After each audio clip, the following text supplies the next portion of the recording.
नमस्कार।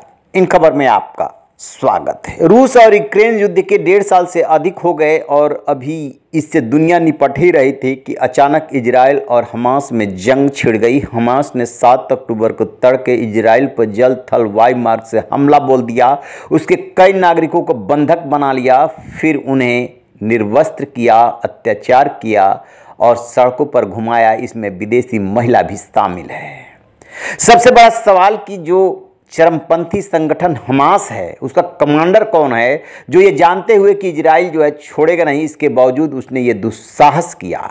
तो हम आपको उसी कमांडर के बारे में बताएंगे कि कौन है ये खूंखार कमांडर जिसके पास न एक आंख है, न एक हाथ और न ही एक पैर, व्हील चेयर पे चलता है, फिर भी इतना खूंखार है। जी हाँ, इस कमांडर का नाम मोहम्मद डायफ है, जो कि विकलांग फिलिस्तीनी लड़ाका है। 2002 से मिलिट्री विंग का कमांडर है। 1960 के दौरान फिलिस्तीन के गाजा में खान यूनिस शरणार्थी शिविर में इसका जन्म हुआ। इसका बचपन का नाम मोहम्मद इब्राहिम अल मसरी था।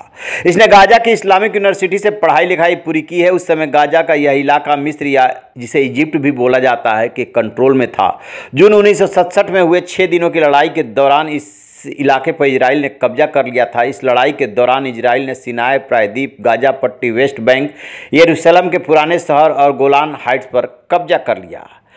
डायफ के चाचा और पिता ने कथित तौर पर 1950 के दशक में फिलिस्तीन की सेना में काम किया था। बता दें कि 2004 में इजराइल के हवाई हमले में मारे गए हमास के आध्यात्मिक नेता शेख अहमद यासीन की तरह मोहम्मद डायफ भी विकलांग है। डायफ पिछले 2 दशकों से व्हील चेयर से कासम ब्रिगेड की बागडोर संभाली है।